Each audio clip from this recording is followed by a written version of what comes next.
In life spanning, there is no plan B. I'm Jean Faracaba, and my guests are coming to this podcast for a reason. There's no rules, no BS, just pure biohacking. I don't want to know what you have to sell. I want to know who you are.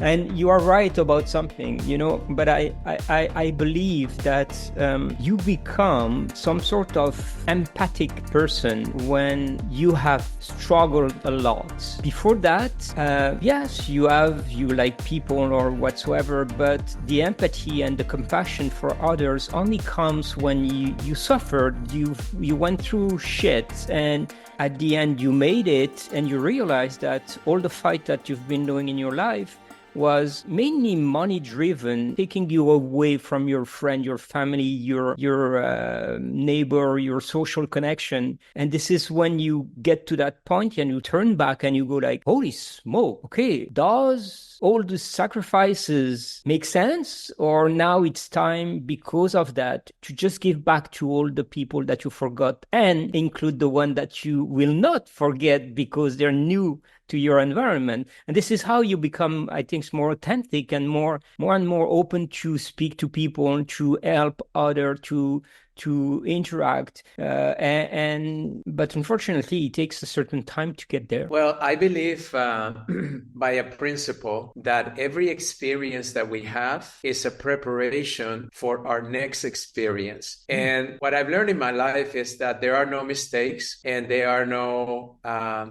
coincidences. Everything happens for a higher purpose. And when I started understanding that as I got older, I realized that I needed to value an experience even at its worst. So if you were to ask me what was maybe one of the most painful experiences of my life, was losing my older brother at 27 years old. He was killed. And I was called by the police to identify the body, which I never got to do because they found some dental records. But that experience of losing my brother taught me what it was like to lose a loved one. And that compassion has helped me through my life, helped millions of people get through the pain of losing someone they love. And I don't believe that any of us are experiencing things for no reason at all. I believe that the ones that are able to understand that the greatest value that you can bring to an experience is when you can teach someone else what you've already mastered, It's true. It doesn't matter what it is. It's like, when you find a solution to something and you see all these people struggling. In this case, let's talk about biohacking, right? You got into this space, you experienced the space, you've seen the good, the not so good within the space, you've seen the changes and the expectations that people have regarding this one word that is so much more than anything that has ever been exposed. It's true. And you decided, I'm going to take thousands, hundreds of thousands, millions of people on my journey of exploration. And as you have mastered it, now you're able to write about it in your magazine. You're able to talk about it on the podcast. You're able to speak about it on a lecture circuit. And that is, I believe, the greatest transition towards any experience, is to take what it is, but then master it to become something even better. Yeah, to give to the next person and spread the knowledge. Jim Quick was telling me on my podcast last week, he was saying, when you read a book, the person that wrote that book before you have the ability to read it, it's probably a lifetime experience, or it's his last 10 years of living, and he's transcribed this into writing, and it's a book that is given to you in 200 pages or 400 pages, and you have the opportunity to compress and to contract this full life of experience into some things that you can absorb. And this is the best way learning can be transmitted. And before Jim Quick told me that, I actually never thought about the energy that it takes to write books. And you wrote books and they were bestsellers and they made you famous. But it's the whole life experience that you transcribe there, and you give that knowledge to others. You keep teaching others. Like, giving experiences. It's the beauty of it. I've written 4 best-selling books. I just wrote my Mhm. fifth one that is about to come out in a couple of months. Oh, And for me, the way that I look at is I begin the process of understanding what is the problem. I have to start with the problem. And then I talk about the solution of that problem and share with people different options. But what a lot of authors miss is that you must meet the reader where they are. And kind of the way I visualize it is that I'm taking your hand and I'm holding your hand through this process, this journey of chapters to be able to get you where I think you could be. So it doesn't matter what the problem is. I believe what people are looking for is this process, this pathway of how do I go from where I am to what is possible, to where you are, to maybe where I can even go beyond where you are. And that is the way that I write. So to me, in order to do that, I have to go internal to every experience that I went through that journey in order to convey that to the reader so they understand and I can meet them all along the ways and not just take them from where they are and immediately say, don't you realize this is what's possible for you? Most people can't see that. But if I take you slowly, step by step to how you can get there, now all of a sudden you're stuck to that book that you just can't wait for the next page, for the next chapter. yeah. And that's that I believe what makes a best-selling book. Yeah, I agree on that. It's when you were saying that, I was thinking like, how do you get to motivate people to read? Because the first step is they buy your book, and then you have to keep going, having them reading the book. But you're right on that. You know, our world today is made of social media information and scams and whatever. So everyone wants to give advices to others. And no one wants to listen anymore because everyone thinks that they know, and they know because they have seen others speaking, putting social media out there, fake or not fake. They don't validate the information. So giving advices today is becoming some sort of common, but giving the right advice to the right person that is able and capable of listening and bringing that person, like you said, step by step to the process of understanding why you're giving this advice. It's a free advice that you're giving them because you want to improve their life. When you get to that point, the job of motivational speaker that you do is valued there. It's different than other people or fake gurus that you can find on social media telling others what to do, but they disappear or they contradict themselves right after that. You don't do that. You guide the person to listen. When he listens, he gets instructed. When it's interested, you make the word better, like what you do. That's freaking cool. Well, in my journey of health, most people don't realize that when I first started this journey, I thought I was going to be a pediatrician. Mm-hmm. Then I switched to neurology, and I wanted to be a neurosurgeon. And I was learning about these specialties. And then I was involved in a car accident that the orthopedic doctor in the hospital, which I had met in one of my rotations, said to me, I can give you painkillers, I can give you muscle relaxers for your whiplash, but you really should go see my doctor of chiropractic. And when I went into that doctor's office, he said, I see in the history you're studying to be a doctor. You know what medicine is. Let me tell you what chiropractic and holistic or natural medicine is. I love the word natural. More than holistic. Yeah, holistic sometimes have a negative impact, but natural, it's great. Yeah. So when he said to me was, there are 3 things that we're going to emphasize in our care. Number 1, we're going to remind you every day that your body is a healing organism. You see, our bodies physiologically are designed to heal. Mm-hmm. Second thing is that healing happens because we have organs and systems that work together to maintain what we call in science homeostasis, but maintain the balance of your body. And then lastly, he said, and in this office, we're going to spend the majority of our time time not on what managing your symptoms. We're going to spend the majority of our time getting to the root cause of the problem. So when I heard those three things and when I experienced the care that I had, it was like something just opened up in me, because I was able to see the world of what I call prevention. Mm-hmm. And 30 years ago. yeah, and that world of prevention didn't exist in those days. So when I went back to my counselor, this was 1987,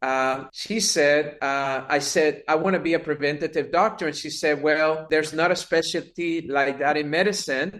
She said, you can become a doctor of chiropractic, you can become an acupuncturist, you know. So I became both, and I started studying nutrition and energy medicine, and that what led me into the world that I've been in all these years. But the lesson here is the fact that as biohacking has grown, to me, the real value in this process is that when you're thinking about biohacking, it's really a recognition that the body has a greater ability to heal than the ones that the medical doctors or the traditional doctors are telling you. And that is something that we have been going through for years and centuries, right? Because that's been the holistic world of acupuncture, Ayurvedic medicine, manual therapy, homeopathy. All these sciences have been around for many, many years. But now the beautiful thing is that all those sciences, because of the evolution of technology, now we have the science and the technology to not only diagnose the root cause of the problem, but actually treat it in a holistic way. And that to me is the beauty of this mission, this movement that is going around the world, where people are now being empowered. Because I often say, do not let your diagnosis become a life sentence. Do not let your diagnosis victimize you. Your diagnosis is only there for you to ask more questions and to do more research as to what it is that you can do to make sure that those symptoms go away, but most importantly, that they never come back. Yeah, that's beautiful. That is beautiful. That is the shift from the traditional medicine to the futuristic medicine that we're going to. We're moving forward in that direction for sure. And thanks to biohacking, I agree. Biohacking was born probably 10 years ago. I think that Dave Asprey is celebrating this 10th anniversary. So it's been 10 years. I've been a biohacker for more than 10 years. I've learned some things that is interesting, and I share it in my speeches now, is extreme biohacking. It's not good either. Like being a biohacker in the holistic way that you just said, it's perfect. Being an extreme biohacker is counterproductive, and it goes against the principle of your biology. It actually creates oxidative stress that can generate illness. And I'm trying to educate people now that biohacking 3.0, it's the era where we're stepping in today by understanding whatever we are coming from before and putting it in perspective to the future. So like you said, it was a time where medicine was, okay, you're sick, come to see a doctor, give you a pill, try to fix the problem. Or I diagnose you with this, not even sure if it's accurate, but you're going to get treatments. Biohacking came into the portrait, has tried to optimize himself, the biology, and made trials and errors. No one died really from those trials, fortunately. And now it's time, because our world is moving fast, and AI and machine learning and everything. Biohacking 3.0, which I call life spanning, as you know, it's now time to understand that there is fantastic tool and technologies in biohacking, but let's use the more natural step, because the baseline of the body needs certain natural processes: sunlight, walking, talking, socializing, and all these things. If you don't have them, you can biohack your whole life. It's not going to help you.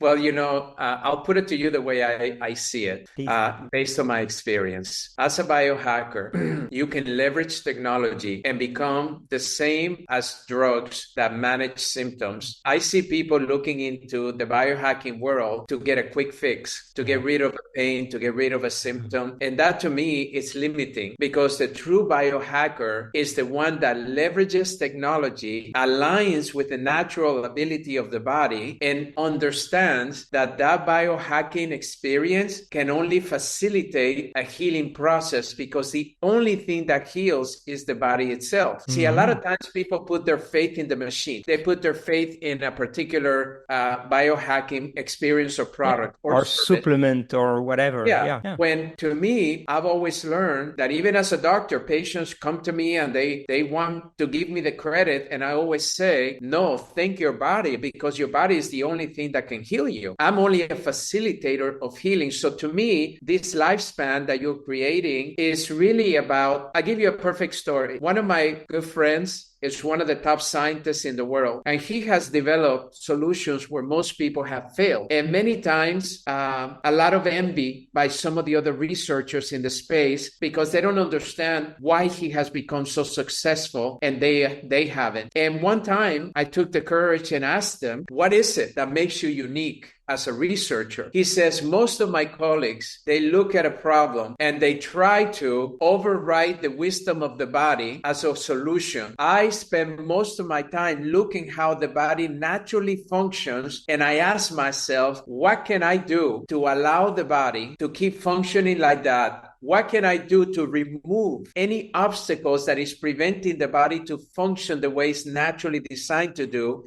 That's where we find the solutions that others can't find. So to me, lifespan is really about facilitating the natural state of the body, supporting that natural state, making it stronger, so then the body can actually give you the healing that everybody's looking for. Yeah. Self-healing, like you wrote in your book. Tell me, in the future, do you think that we're going to change the way that medicine is practiced in North America? Because we are in the system where the education system of our doctors failed in a way or the other, because we made doctors that are treating patients by giving them a pill. The pill generates a problem and solves another problem, but then they give a second pill to solve the second problem, and so on and so on and so on. And you find out that by the age of 70, you have between 10 and 15 pills to take to solve one problem that started at the age of 40. And doctors are just like, I don't know what to do. I need to keep feeding you with other pills. Otherwise, your system is going to collapse. How do we change that? It's all educational. How do we change the faculty of medicine? How do we change this approach to the holistic or natural, or even being inspired by medicine from other countries that are different, using herbs and stuff like that? What do you think on that? So I've been in part of this process for over 35 years, and I can tell you that it begins by, like in my last book, The Power of Self-Healing, I wrote about getting a second opinion. And what is really a problem in the healthcare system is that if I have a surgeon telling me that I need a knee replacement, and I go to another surgeon and ask him for an opinion, I'm going to get, yes, you need a knee replacement. And if I go to a third one that is the same orthopedic surgeon, I'm going to need a knee replacement. So I was trying to teach the reader that a second opinion really means getting outside of the normal system of opinions, so you can actually get to a solution that nobody else is telling you about. So for me, over 35 years of practice, I would have people come to me and very upset. Why did not any one of my doctors ever mention that chiropractic could alleviate my back pain or my headache or my neck pain, or that could help my wife be able to be fertile again instead of doing all of this insemination? You know, these are the things that I have grown up with, being a doctor of chiropractic for so many years. And one of the things that I believe has already begun to happen is that people are questioning the opinions. Since the pandemic, the trust level to the medical establishment dropped tremendously, because, you know, we were forced to do things that our gut feeling said, I don't know if this is what's for me. But they were saying, if you don't do it, you're risking the lives of those around you. You are potentially going to die yourself, etc. Now, all the science have proven that most of that was wrong. So that trust level is the perfect opportunity. So it begins by us being open that there may be a different way of thinking, a different paradigm of living, a different solution solution to our health problems. So I've been spending the last 35 years of my life trying to teach people that the only thing that heals is your body. No one else, nothing else can heal you. Number two, now in that healing process, what are the options that you can exercise to facilitate that healing? So if chemistry is one option, you always have that option. Sometimes we use chemistry as a last resort, something urgent, something that you have a major infection, and unless we counteract that with heavy antibiotics, you're gonna die. But 80 to 90% of our conditions are not urgent. They're chronic illnesses that are costing us and bankrupting not only the individuals, but nations. So now in medicine, one of the things that I've been promoting is a healthcare system that is not based on fee for service. You see, fee for service as a doctor, I'm going to charge as much services as I can because it's the only way that I make money. But there's another way of doing medicine that is called value-based service. And a value-based service is that I get paid a little bit to take you on as a patient, but I get paid a lot if I can keep you away from hospitals, away from taking dangerous medications, away from having surgeries, away from all the things that cost a lot of money. And that's how I get rewarded. So the system saves money, but the providers also make money, more money, doing the right thing for the patient. And that's really what I'm going to be pushing heavily around the world for people. That's a big revolution that you're gonna. That is disruptive. Complete change of the system. Everything is fee-based in healthcare all over the world. Wow, I dream about something like that, disrupting the system in a way that people will be motivated to help others instead of trying to put money in their pocket and not helping anyone. Remember that a lot of these services that are new and biohacking in nature are cash services. So people have to make an investment. But the good news is that we're seeing that insurance reimbursements have begun to look at, is there a better way to manage diabetes instead of having that patient have it for life? We know we can reverse diabetes type 2. Had answers for years. We have studies for years. No one is talking about it. And all the training is all about getting on insulin, controlling it this way. And then now you become dependent of that for the rest of your life. And so I believe that the movement is happening, and that's why I get excited, because from a healthcare system, we need the insurance companies to recognize there's a better way to manage the disease. From a consumer base, they need to understand that they don't have to be victims to their condition, and that there may be something out there different that may help them get better faster. But also, we need to understand that all of this information is really only relevant if people apply it, if people use it. So one of my main messages for people is give it a shot. What do you have to lose? So you need to, first you need to align their mind for giving a shot. Being open. Be open to that.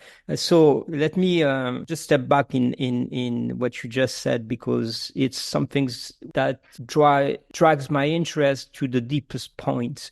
Insurance companies have started to give a credit bonus to insured people that are practicing exercise, for example. That's healthy behaviors.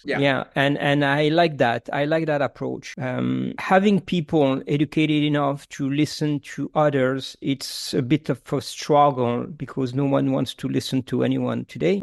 But we can get there. It's a step-by-step process, and I have faith in humanity. I think that in the future, I came up with this quote that says, your biological age is the credit score of your body. Think about it. I think that insurance company will take care of that biological age as the credit score of your body to make you pay primes according to the result. And no one in 5 years from now will care anymore about how old are you on paper. They will care about how old are you biologically speaking. If you are 40 but your biological age is 30, I'm going to get you a great credit rate because I know that you're going to pay your debt. I'm going to get you access to this, and this. But if you are 40 and you are already 75, biologically speaking, you're not going to get anything. So in resume, it's going to be great for society because people will definitely have no other choices than pay attention to their health, and we're going to live longer, better, and fitter. You know, I have an example that I give to people that I go to the audience and I ask the question, how many of you have heard of a high performance vehicle like a Lamborghini or a Ferrari or something like that? And everybody raised their hand. And then I said, you know, when you buy, let's say that you just bought a Ferrari and you need to put gas, and you go to the gas station and you look at the different options of oil or gasoline. You have diesel, Gasoline, yeah. you have unleaded, you have super unleaded, etc. And the Supreme, yeah. Which one are you going to put in that car, right? And always they say, oh, the highest grade of gasoline. So I said, okay, now imagine this, that your body is a high performance vehicle. And every time you open your mouth, think of it as a flap. And that flap, your options are more vegetables, less sugar, less refined carbohydrates, more water, you know, all of those things that we know in order to keep your body as healthy as we can. But then I say, you know, what's interesting is that even if you have a Ferrari and you put the back gas and the car does not perform well, and maybe the engine breaks down, you can always replace it. But we only have one body from the moment we're to the moment we die. We cannot trade this body in. And if we can really focus and say to ourselves, I want to be like a Ferrari that was here 120 years and is still performing well, right? A classic. Or 140 years. All these blue stones have really allowed us to understand that the fact that most people are not healthy past the age of 40 and 50, right? That is insane. That doesn't make any sense. Right now, I just turned 58 and I have reversed my biological clock tremendously over the last 15 to 20 years because of conscious decisions that I'm making every single day, whether it's my physical body, whether it's my emotional state, or whether it's my spiritual state. And those are the three components that truly allow us to live the potential that we have in this life of ours. That's beautiful. So I'm going to dig into one part of that and then jump into the mindset part of it. The first part I want to dig into is, to your opinion, because of the self-healing process of our body, do you think that, okay, as an example, I'm a man, I've been smashing my life with French fries and red meat and bacon every morning for 45 years of my life. I'm limit obese and my cholesterol is high, my blood pressure is at the highest above the limit, and I'm statistically not probably live more than 68 years in my life. Is it time for me to change the biology and to try to do some things, or is it too late? Do you think we can do it at any time? We can correct the impact of a bad life, whatever the time we start, or there is no time, you need to start early? That is a great question. So to me, I've always follow the guidance of as long as you have life, as long as you're breathing, it's never too late. And the reason for that is because life should not be measured by quantity. It should be measured by quality, because quality is all we have. So if you have somebody that has high blood pressure, potentially, some diabetes or obesity, and everything. All of those are only outcomes of the choices they have made in the past. So the first thing that I would do is forgive my past, because I can't change it. And beating myself up about it is not going to help me. So I look at my previous self and I embrace it. And now I take all of those experiences and I say, what can I learn from this so I can make a better choice today? Because the key to health is actually paying attention to every choice we make every single day. And today, if I make a better choice, so for instance, if I'm going to drink coffee, soda, water, or even a natural supplement drink or whatever, a smoothie, I have to ask myself, would this drink make me healthier than I was yesterday? And that would allow me to choose a healthier drink. But I can't do anything about what I did yesterday. All I can do is what I can do today. So what I ask people is pace yourself. Don't try to change your body overnight because your body is an adaptive being. So give it little steps to the point that the body will crave more of those steps. And now all of a sudden, instead of having the cheeseburgers and the pizza, because you have been feeding your body a salad every so often, or maybe fruit and vegetables, now your body's beginning to crave those because we crave what we feed our bodies. Yeah, I mean, I love sugar it. is the biggest addiction there is. I mean, Sugar. Yeah, the I sugar love is more hearing, than cocaine. Yeah. I mean, I love hearing Dr. Daniel Amen when he puts Oh, yeah. those scans and he shows you the activation in the part of the brain when you do, sugar. And it's become the biggest addiction in the world. But the thing is that it's an addiction that is acceptable in the world. Yeah. And it shouldn't be because it's our Shouldn't number be. one killer, The saddest things I've read recently is actually this, is like there is more people that have to be on the edge of obesity in the world than people starving. That is crazy sick. This is like the most insane information that can circulate. You have people overeating and you have people starving. Why don't we just balance everything and make the world like happier? And another statement that was made by our scientific environments is that this is the first generation of children that are not expected to outlive their parents. I mean, sad. Not expected to outlive their parents. And because I saw the pain in my parents when we lost my oldest brother, I can tell you that it's probably one of the worst emotional pains anyone can do is to lose a child.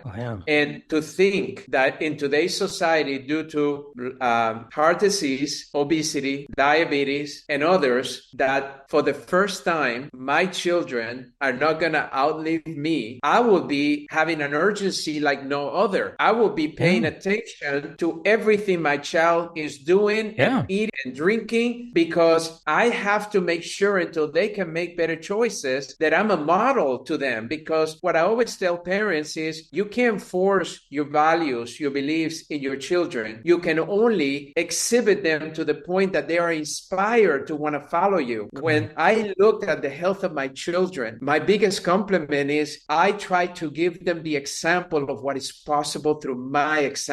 Never telling them what to eat, never telling them about how much they should exercise, and to see that they have taken my own life to levels that I never did at a young age, it gives me the hope that they're going to live a lot longer than me. They're going to be much happier than me, much healthier than me, much more effective and much more successful because they recognize the lesson. So if I was a parent today, I would be exercising some urgency to ensure that I don't just say, well, my kids are going to do whatever they want to do no matter what. No, you still have to be a responsible parent. Exactly. Sure that the environment has some fruits around. I had a client one time that they said that their children never eat fruit and vegetables. So what I did is that I said to them, you know what? We are a product of our environment. So why don't we do this just as an example? Why don't you put some fruits around the house, in the kitchen, in the living room, in their bedroom? Just put a little fruit in there and let's just see what happens. Put some grapes, put an apple, maybe a pear or something. Well, to their surprise, not mine, but to their surprise, all of a sudden, the kids were eating a banana here and there. Because they were available. And then I told them to do the same when they serve them the food. Give them their favorite meal, but go ahead and add a little zucchini or a little cabbage or a little salad on the side, and let's just see what happens. Do not make it like you have to eat it. And then what happened is, because of our environment, we start thinking about it and say, oh, I'm going to try that. Then we like it. And then we want more of it. Mom, can you make me more vegetables like that? I really And that's what happens. And that's one of the simple tricks that I use to inspire. That's a very cool one, actually. I'm going to think about sharing this information and use it. Well, the other thing is if you want your kids to eat healthy, invite them into the kitchen when you're cooking and give them a task. So all of a sudden then if you have to peel a potato, say, honey, would you mind peeling the potato for me? Would you mind cutting the carrots for me? Would you mind tossing the salad? Even if they do it bad, it doesn't matter. The whole point is to get them involved. And what happens if you do that? Now, all of a sudden, they become good cooks and they want to cook for you. Mom, can I make a meal tonight? Right, Dad, yeah. And they get a sense of satisfaction when they do that for you. So it's very exciting. Yeah, inspiration. It's all about inspiration. And this brings me to the topic I want to share with you, because I know you're a specialist into that. Mindsets, we spoke about the body, self-healing, food and obesity and everything. But at the end of the day, it starts by the mind. Okay. And like you said before, it's actually one of the sentences in my book. Every decision we make has an impact on our biology, but every decision we make starts from the mind that we have. What's our role? What's our challenge? What is our purpose as member of this society and trying to inspire, motivate, and make this world better? What can we do to make the mindset of the entire society we live in a better mindset than the one that is today, with negativity, grief, and all these patterns that are not very healthy? Well, let's take health for instance. So for me, a mindset needs to be where you recognize that your reality, your current reality, is not all there is. You have to transport yourself into what I call the world of possibility. Even though I'm experiencing an unhealthy stage in my life, that doesn't mean that I'm going to be there for the rest of my life. That just means that this is a snapshot where I am. Now, what can I do today in order to make that better tomorrow? So the mindset is what allows you to recognize that just because you're not living it doesn't mean you can't experience it. There's a statement that says seeing is believing. And I always said that the right thing is believing is seeing. You must believe something before you can see it, Some sort of visualization. Well, not just that, it's just a mindset, it's a belief system. So it begins with that process of understanding when it comes to my health. So when a patient comes to me, I usually ask them to take a blank sheet of paper and write down all of my beliefs towards health. What is it that I think about health? So am I born to be healthy, right? Or am I born to get sick? Should I be getting unhealthier as I get older, or should I be getting healthier as I get older? Are my conditions a life sentence, or they're just an opportunity for me to grow? I want them to recognize where they are, because what I find is that most people have never bothered to take time to really understand what they believe. They're following the beliefs of other people, their parents, their grandparents, perhaps their teachers, perhaps the news, perhaps stuff that they're hearing out there on the streets. But the reality of it is, many times that advice can lead you the wrong way, because you have to put yourself in that process and you have to take responsibility of your body, of your health. No one else can do that for you. The worst feeling of a doctor is somebody that keeps doing the wrong things but keeps coming to you for you to try to fix it. I had a cardiologist friend of mine, and we were they call us the early bird in our club. We were there at 5:30 in the morning to work out, and he was there every day. He was in his early 60s,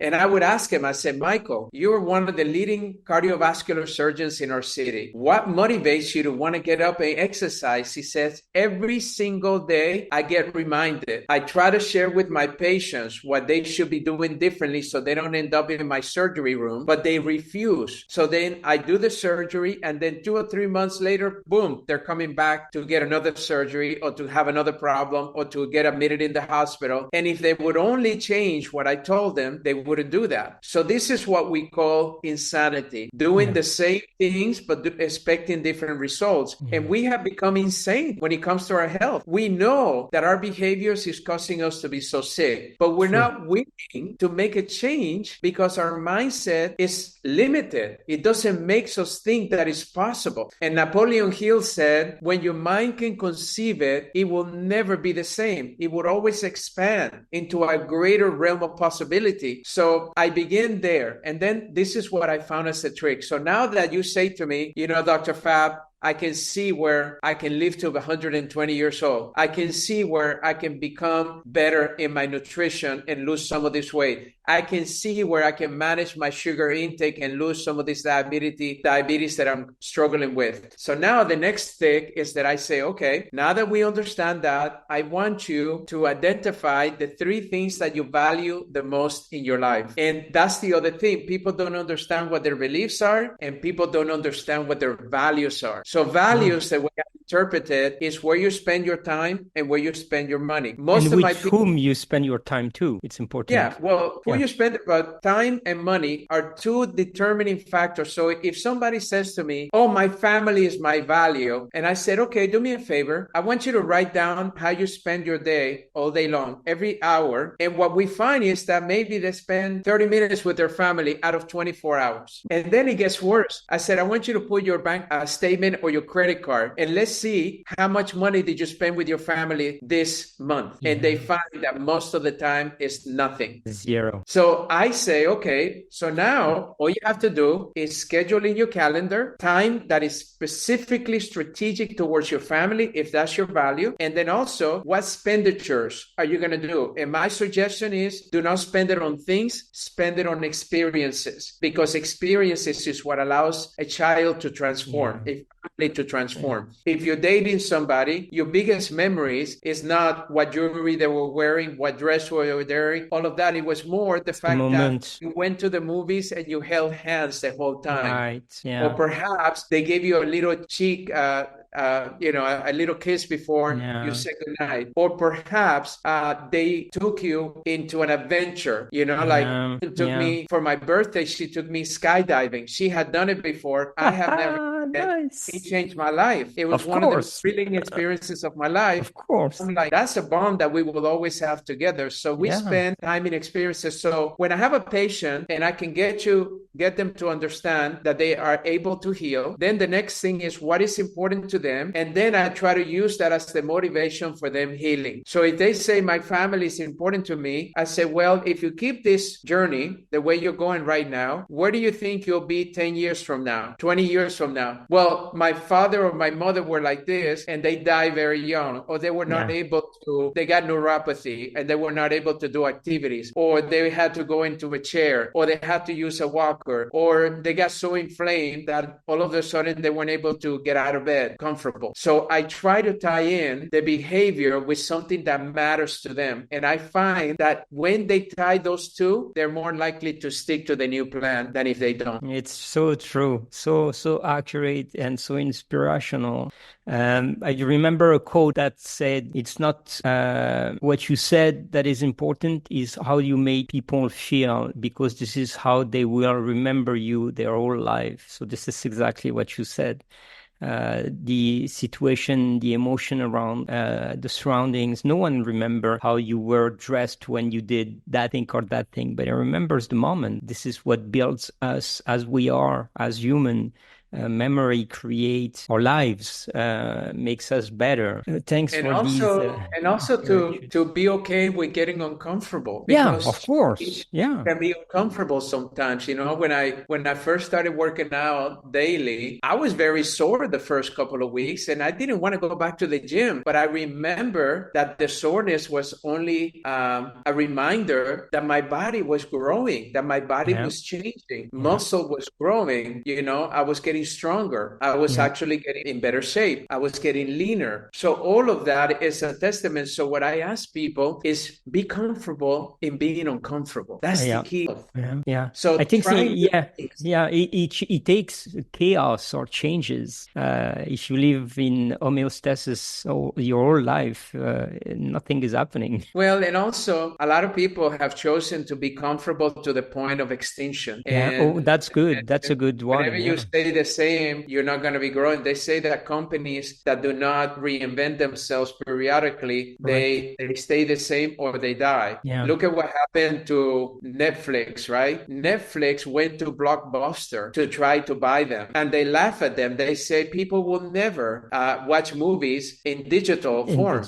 They want to come to our stores. They love selecting the movies. That's what they believe. And what happened to them? Disappeared. One of the biggest impacts. empire gone. It's the same for Polaroid and Yeah. many stories like that. Yeah. I think that, yeah, you're right. Chaos is a reality, and it's a necessity in our world. And especially as an entrepreneur, you have to reinvent yourself every time, every day. I've always said, and it was actually my quote on LinkedIn for a long time. Innovate, create, or disappear. And for our body, it's the same. If you don't innovate, you're going to be like getting older faster than other people that are keeping themselves active, moving, and open to new processes. Now, something's big is coming up. You have an article and a feature in the magazine. That's coming out real soon, Yeah.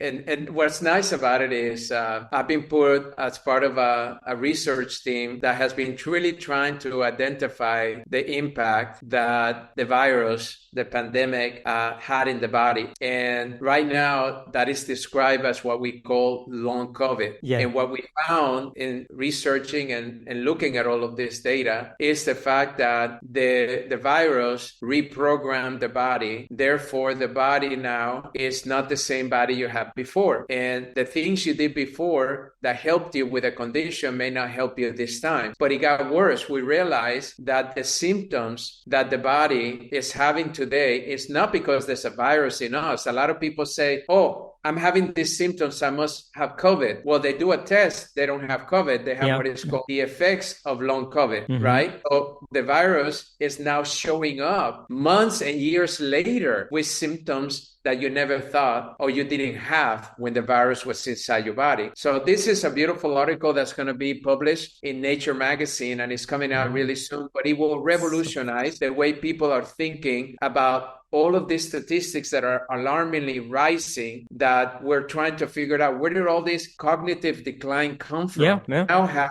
individuals that are being diagnosed with dementia in their 30s. I mean, when that disease came up, it was people 70, 75 and above. Yeah. Now all of a sudden it kept going into 70s, 60s, 50s, 40s, and now it's even in the 30s. What's happening here? So mental health is becoming a big issue. Big boom. And, when I did my research, I want to talk about the emotional component of healing, because when I wrote my last book, The Power of Self-Healing, I was really interested in exploring how is it that an emotion can cause a physical problem. And when I interview many patients that were diagnosed with terminal conditions and they have healed, and I was asking them, tell me a little bit about some of the things that healed you. There were three emotions that I found in those cases and also in the literature. The first one is emotional healing begins with forgiveness. One of the biggest challenges in us not being able to be emotionally balanced, happy, stable, all of these things that we want, is because we're still beating up ourselves for the things that happened in the past. I have right now people that are still blaming themselves for smoking when they were young, and now they developed some kind of condition, or drinking too much in their 20s, or perhaps eating so much that they became obese and now they haven't been able to lose it. So it begins when you forgive yourself for your past. It's the first step to emotional healing. The second step is gratitude. So gratitude is one of the most powerful emotions, because gratitude allows you to appreciate what you currently have. See, the biggest problem is that most of us want to be thinner if we're not. We want to be taller if we're not. We want to be have hair when we don't. We want everything we don't have. That we don't have. Yeah, of course. Yeah, but gratitude. Allow me to ask you this question about gratitude. No one knows the definition of gratitude accurately speaking. They think is like, oh, yes, I understand. But gratitude is far beyond that. Would you mind to share what gratitude is? Well, what I've learned and what I've been studying is that gratitude is when you recognize and you feel certain that everything that is exactly the way it needs to be. Anytime you deviate from that, you're not being grateful. So, for instance, if you're in a relationship and your partner is frustrating you because they're late, or because they eat too much, or because they drink too much, or because they work too hard, whatever the case may be, I can tell you that you're not going to be in a relationship very long. A gratitude person appreciates the imperfections all around themselves and inside themselves, because there is not a perfect being in the world. But when I ask somebody, when they're like, recently I had a client that was on the verge of divorce, and I said, listen, I'm just going to ask you one simple question. I know you told me everything that's wrong with her, but in the scheme of things, do you still love her? And she said, absolutely. And then I said, and number two, of all the things you told me, why don't you tell me what is good about her? And he went on and on and on and on. Oh. And I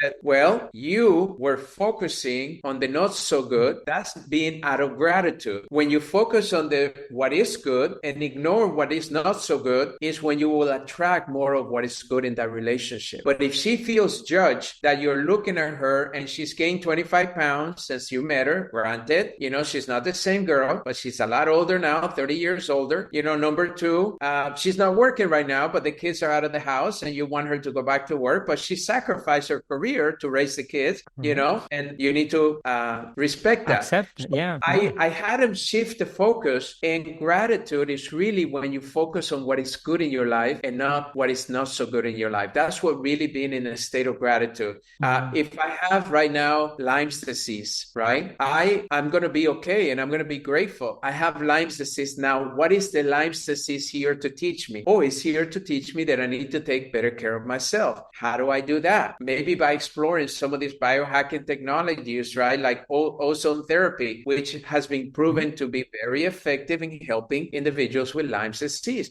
Maybe it's about taking a look at what I'm putting in my body and changing my nutrition a little bit. Great. Maybe it's about doing some LED light beds or pads that can actually somehow with photomodulation be able to help my body get in a better state of healing. You see, I find that being in gratitude is really understanding that everything is perfect just the way it is, but it's up to you to recognize that. And then the last one that I found in the literature is self-love. Of course. I have determined that the key to being healthy long-term is appreciating that you're worthy of being healthy. Of course. You see, if your self-worth is low, you're going to be making poor choices in your life. And beating you up too. Yeah, of course. You're going to surround yourself with people that are not to your best interest. You're going to do things to harm yourself. You're going to not make good choices. So I find that self-worth, self-love is really a foundation to be able to make decisions that are good for us. But if my self-worth, which the majority of the people's self-worth is very low, if that's low, now of course I'm going to have that bad food because who cares? I love myself enough to say. I don't care. But somebody that truly values themselves, they recognize that, whatever I put in my body becomes me. I might as well make better choices today if I want to be a better me tomorrow. It's that simple. So they take the discipline, they forego the immediate pleasure for the long-term pleasure. Yeah, not the long-term COVID, but the long-term pleasure. That is a growth mindset attitude, and it's not that easy to have for many people. But for instance, one of my close friends was Jack LaLanne, and I celebrated Jack, and I threw him his 94th birthday party with 5,000 people. 94, yeah. And every time I talked to Jack, he made me feel like I'm not doing enough. He made me feel that there was so much more that I could be, that if I wanted to be 94 like him and still do all these activities and have an amazing life, I needed to change what I'm doing. And now his wife, Elaine, we call her Lala, she's now 97. she's a cougar. Push-ups, sit-ups. She's doing all these things, showing people that because of Jack, because she was a smoker, she ate terrible. Because of Jack, her whole life changed to the point that now she can enjoy her family, her great-grandchildren, and all of these things beautiful. That otherwise. So that's my inspiration. My inspiration is, when I see in someone else what is possible, I make a note to myself and say, why not me? Why can't I prepare? So then I interview them and I say, Jack, Elaine, tell me a little bit about your daily habits. Oh, first thing in the morning, what I do is this. Boom, boom, boom. What I do during my meals is this. The way I prepare for the night is this. And they give you their routines, and then that's all I've done in my life is try to incorporate into my daily life, because all we have is this 24 hours, better choices. And the best way to do that is take a look around and who are the people out there that are inspiring you. You know, I meet people that are in their 70s that they have a six-pack, and most people out there, that's rare, right? But most people out there would say that's not possible. Well, but look, even in the 60, there's not many. Yeah, there may be less than 1% in the world, but it's possible. So I want to find out what they do every day. Some of them are still doing 1,000 sit-ups every day, you know, it's even true. at that age. Yeah, you need to be inspired by those people that have this type of balance. I would transcribe that today, and we have the quantum energy measurement that can show that, or light emission that can show us that people that are happy and live on purpose have this kind of aura with a certain energy field around them, and those are the ones that you should be inspired by. And the ones that have dark light and no energy or negative energy, you just stay away from them, or maybe help them to become positive. It's even better. But definitely I'm like you are. I'm inspired by people that are inspiring, because I'm a true believer that this world is beautiful and life is beautiful in general. Well, thank you so much. Thank you. I'm excited, and thank you for all the work you're doing, because right now we just need awareness. And I think that you're being a very big instrument towards creating that awareness across the board, and then hopefully inspiring people that the awareness is important, but they must do something to have that transformation, to be able to. They need to start. You need to start. That's the thing. No matter where you start. Exactly, no matter where, but once you're started. Even if you do one good choice a day, even if it's just one good choice a day, it's better than yesterday. That's all we want. But if you can make 10 good choices today, 100 good choices today, imagine how quickly you can get to where you want to be, you know? Yeah. So, for years, Dr. Fab, I was waking up in the morning and I was putting always my right feet on the ground as some sort of an habit.